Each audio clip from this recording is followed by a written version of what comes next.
Now back to the event. Every pizza, even the ones you get to go, are 50% off. There was a time when Las Vegas felt like the one place in America where reality simply didn't apply. A desert oasis where a $50 room came with a steak dinner, free parking, and the kind of electric nightlife that made ordinary people feel infinite for a weekend. It was loud, it was messy, it was magical. A city that didn't just welcome dreamers, it manufactured dreams on an industrial scale. But look again, because the same boulevard that once overflowed with optimism now hides something far colder. Behind the neon glow are shuttered restaurants, empty sidewalks, and a homelessness crisis so severe that people live in tunnels built for floodwater. Locals say this is a city where dreams die. Another comment puts it bluntly, Vegas shines on the surface, but beneath those neon lights lies a story no one wants to talk about. So what happened? How did a city built to make everyone feel rich end up exposing how financially fragile America truly is?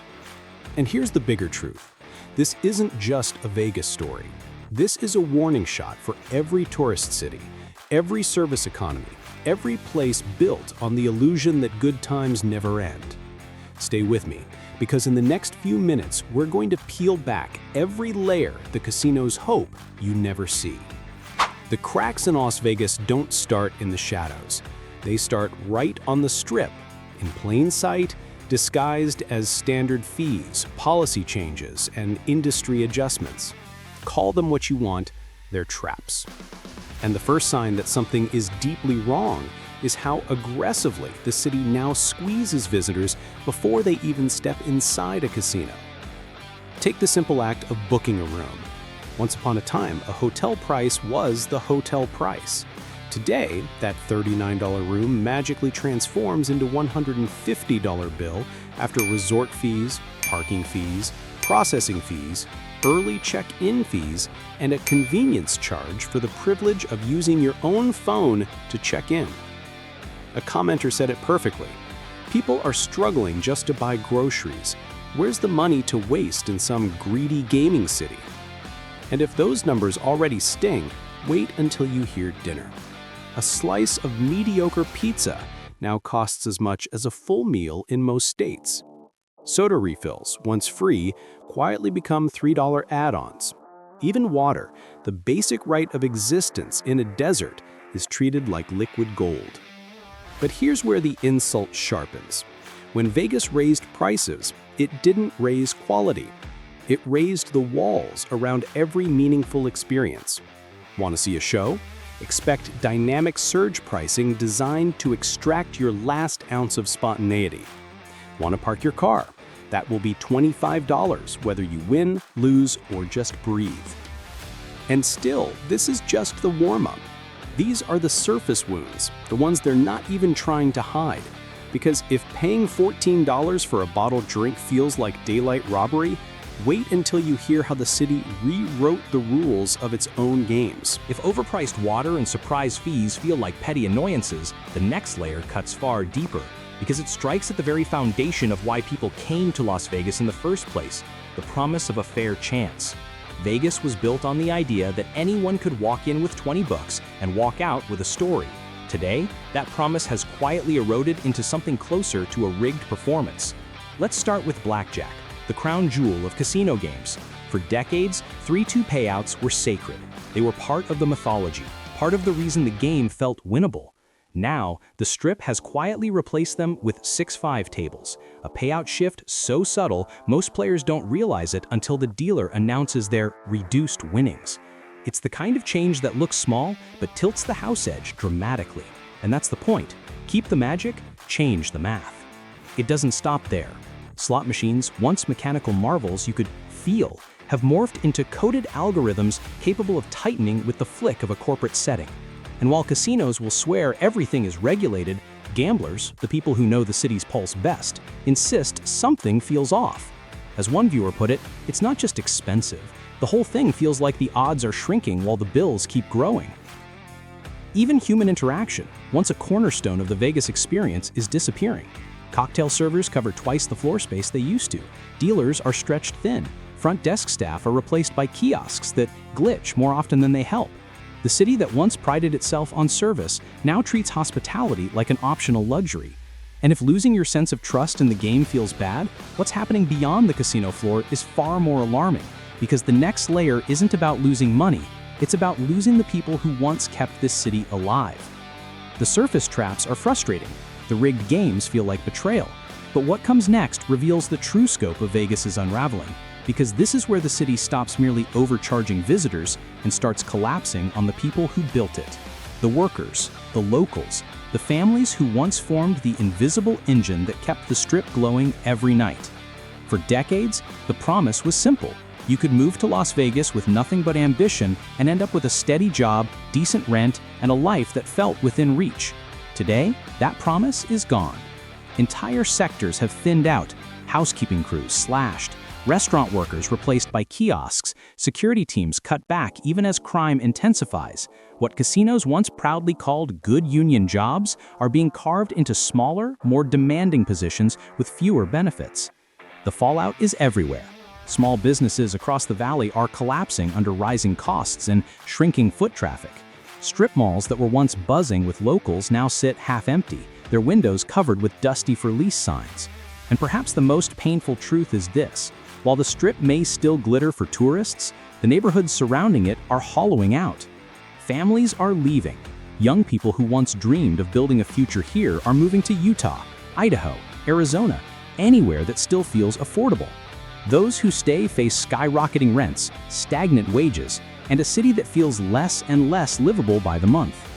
And then there are the people who cannot leave, the ones trapped between inflation and instability. They fall the hardest. They spiral fastest. The cycle begins with a missed rent payment, a medical bill, a lost shift at work.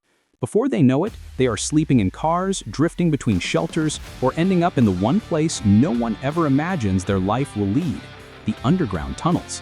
One viewer described it bluntly: "This is a city where dreams die." Another said, "Beneath those neon lights lies a story no one wants to talk about." But the most devastating part is not what the economy does to people, it is what the city does next, in the name of protecting its image. Because if you think losing your job and your home is already too much for one person to endure, what happens in the next stage is colder than the desert at midnight. This is the point where the numbers stop mattering. The rent hikes, the job cuts, the shrinking odds, they're symptoms. But the real wound is deeper. It's spiritual. It's the moment a city built on spectacle decides it would rather erase its people than confront its failures. Las Vegas has always cared about its image. That's not new. But in the last few years, this obsession has turned ruthless. Just a few blocks off the Strip, something disturbing happens every morning. Homeless encampments vanish not because the people were helped, but because city crews sweep in before sunrise, seize everything in sight, and bulldoze what remains. Tents, blankets, medication, IDs, childhood photos, all tossed into garbage trucks in the name of cleaning up. It's cruelty, disguised as urban management. One local said their elderly neighbor lost the last photos of his wife during one of these sweeps. Another commenter wrote, "The message is clear. Survival is your problem. Visibility is ours." Few statements captured the new Vegas more brutally. But the sweeps only push people deeper into the shadows, under bridges, into desert lots, and most hauntingly, down into the storm drains below the Strip. Down there, a community of more than 1,500 people lives in perpetual darkness. They navigate tunnels by memory. They mark walls to warn of flash flood dangers. They build makeshift beds in places designed to funnel water, not shelter human lives. Up above, billion-dollar LED billboards light the sky. Below, people try to outpace a city that has decided they are disposable. And here's the truth no casino wants on a brochure. The soul of Las Vegas was never the neon, never the fountains, never the jackpots. It was the sense that anyone, rich or broke, lucky or unlucky, had a place in the story. When a city stops believing that, it stops being a city. It becomes a stage set, glittering on the front,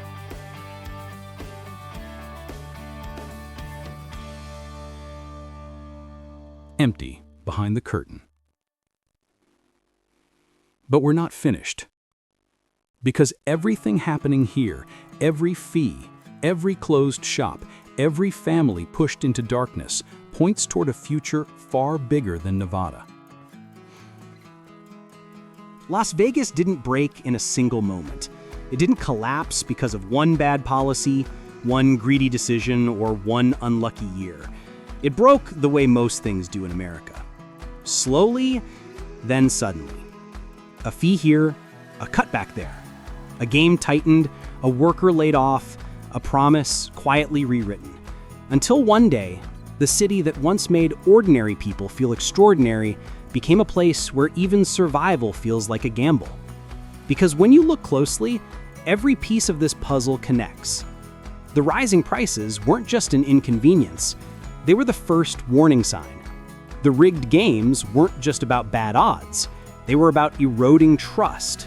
The job cuts weren't just corporate restructuring, they dismantled the backbone of an entire community.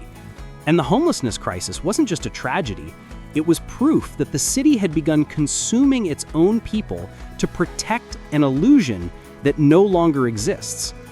In the end, Las Vegas isn't just becoming more expensive, it's becoming less alive, less human, less honest about what it once was and what it is rapidly becoming. And here's the part many miss. This story doesn't end at the Nevada border.